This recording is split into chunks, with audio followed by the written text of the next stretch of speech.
Assalamu alaikum class. So the topic that we'll be doing today is relative frequency. It's a relatively smaller topic. It's not entirely a topic. It is just a portion of probability.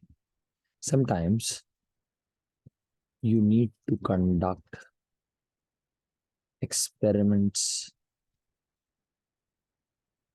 to predict the probability. If I ask you, what is the probability that if I stand on the road, the next car would be a white car? How would you do that? You would first have to see how many white cars are there. You would first have to count the number of white cars, the number of red cars, and so on. When you do that, wherein you are conducting experiment and then you want to predict the probability, that is when relative frequency comes into focus. What is relative frequency? Just like probability, just a minor difference. Because it's found through trials, we say it's number of favorable trials and then divided by total number of trials. See, probabilities can also be mentioned without actually conducting the trial. If you bring me a dice and you tell me, if you ask me the probability of getting a 5 on a throw, I'll say that the probability of getting a 5 is 1/6, which is number of favorable outcomes divided by total number of outcomes. Just count the outcomes. You don't have to conduct experiment or trials to get your results. But on the other hand, if you're conducting experiment and trials, you'll not call that probability, you'll call it relative frequency. Relative frequency can be approximated for probability, but for that, the trials have to be quite high. There needs to be a certain number of trials that you must conduct to make sure that relative frequency can be considered as probability. So keep this in mind. Let's go through a few questions which involve relative frequency.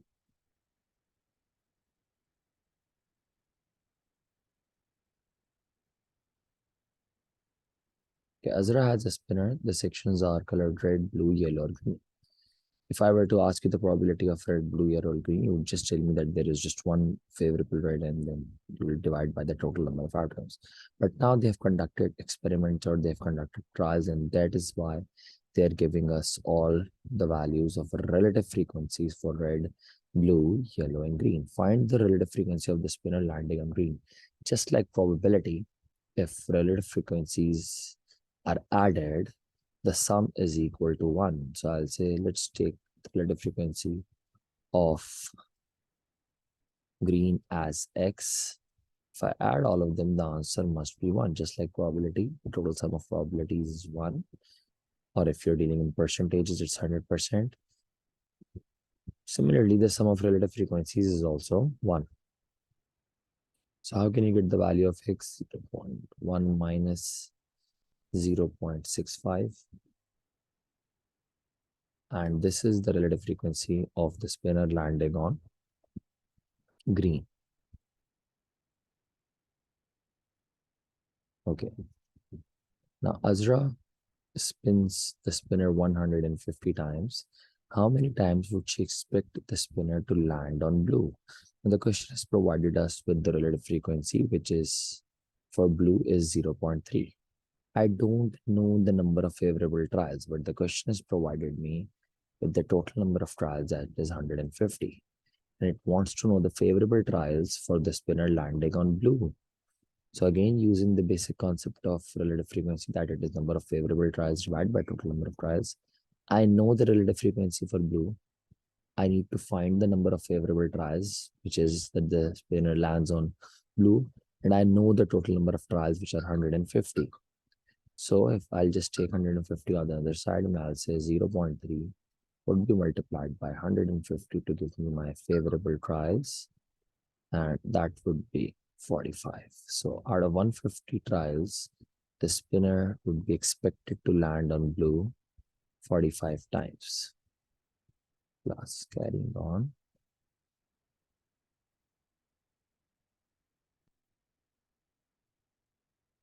Let's have a look at another past paper question.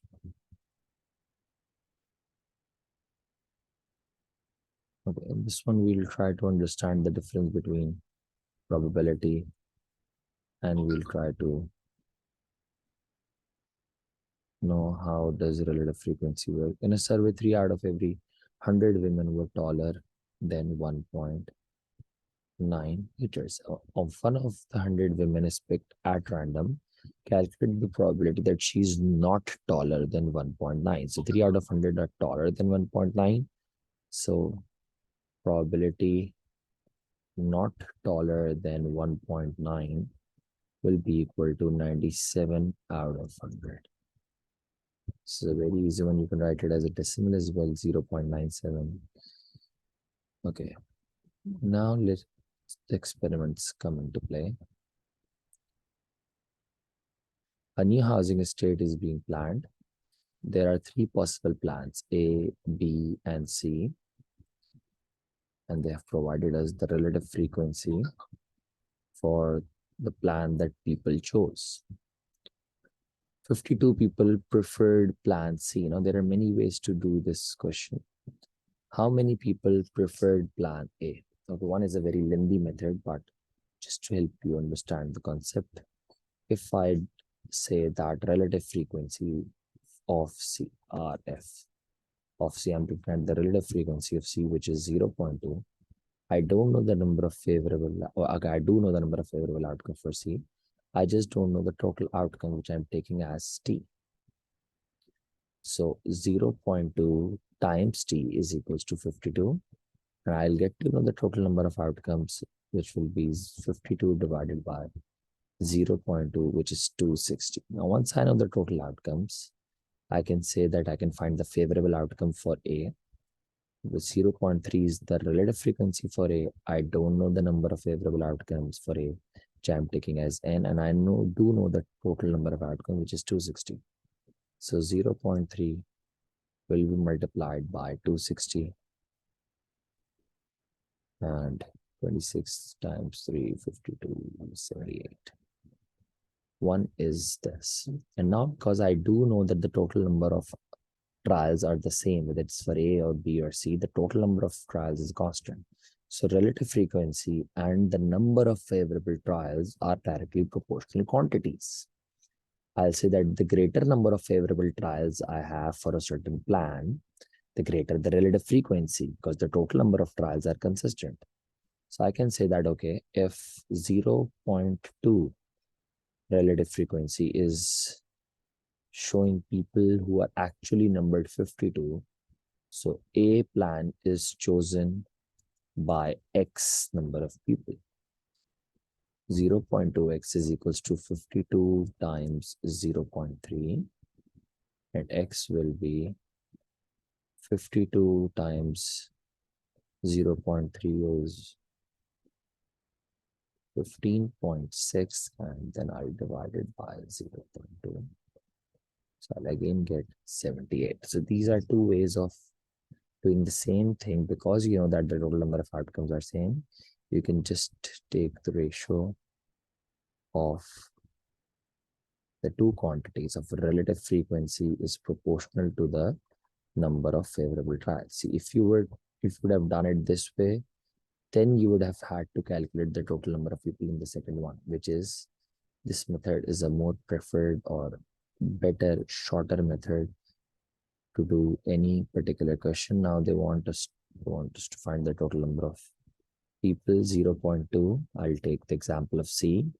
52 is the favorable trials or favorable outcomes, and the total number of outcomes are T. Again, we have already done this. I'm just doing it again to help you understand. If you would have done the question through this method, then you would have had to do it this way, which is 52. Then T will be 52 divided by 0.2, and that will be 260. So the total number of people surveyed was 260.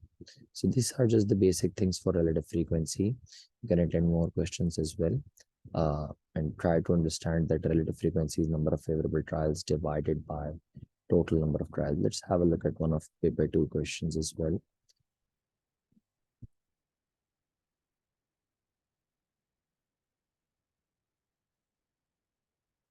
Okay, class.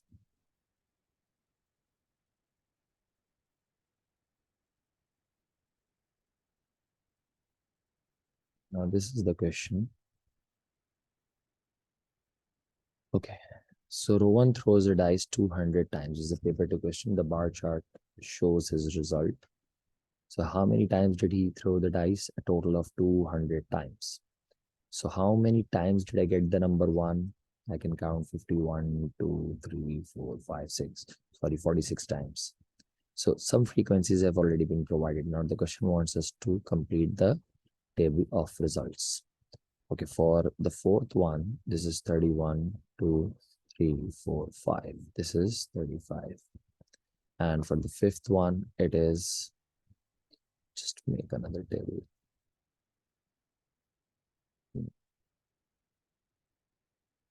Okay, for one, it is 46. For two, it is 31. For three, it is 28. For four, 5, and 6. For 4, I just figured it out. It is 31, 2, 3, 4, 5. It is 35. For 5, it is 21, 22. And for 6, it is 48. 38, sorry. It is 38. So I already know the frequencies of all possible outcomes. I know for each number, it is the number on dice. And this is the frequency. So we already have this knowledge. Now let's have a look at what the question wants us to find. Okay. Using Rowan's rule, find the relative frequency that he threw a number less than 3. So just like probability, you want to find the relative frequency that the number was less than 3. What do you need? Number of favorable trials. How many times did you get a number less than 3? Remember, 3 itself is not counted. So 31 times we got 2 and 46 times we got 1. So I'll just add these two trials, 46 plus 31, which will give me the favorable trials, and the total number of trials was 200. So the relative frequency of getting a number less than 3 is 46 plus 31. It's paper 2. You can use the calculator. 8, 77, 77 over 200. So this is the relative frequency of getting a number less than 3. Okay, now one thing.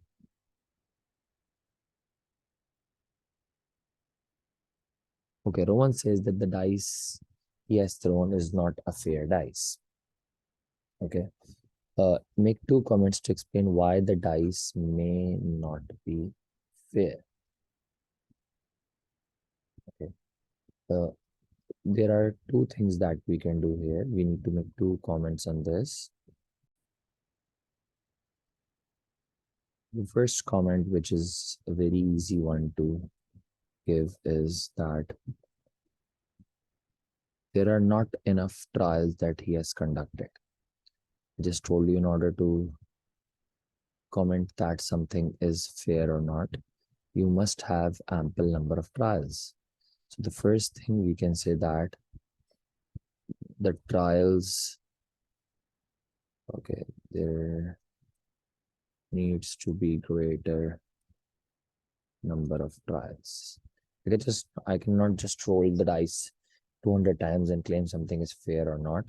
Just like if I tell you that if you want to see whether the dice you have is fair or not, you roll it out 6 times and you'll say that, sir, I do not get 5 once in 6 trials. So my dice is not fair. No, I'll want you to do more trials and more trials and more trials.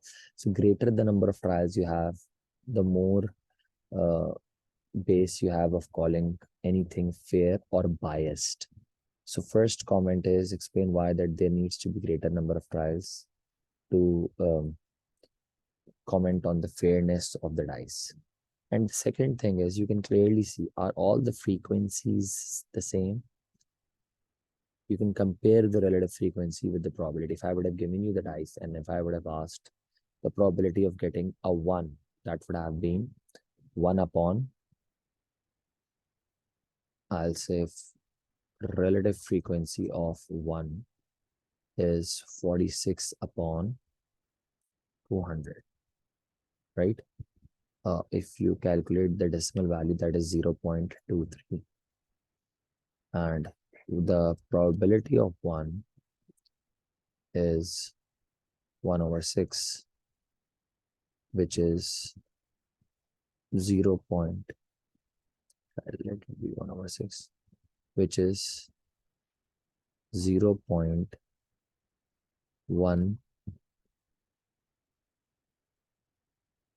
1.6 or 1.7. So again, the probability and the relative frequency do not match. How will you comment on this? You'll either take the highest possible value, or you will take the lowest possible value of your frequency. You could have also done it by taking the probability of 5 as well, or you can do it by taking the probability of, relative frequency of 5 or the relative frequency of 1. So look at the contrast in the two numbers. The relative frequency of 1 is almost double that of 5. So more than double that of 5. So you cannot say that the dice is fair. And there has to be greater number of trials. Just 200 trials cannot be used to prove that the dice is a fair dice. Thank you.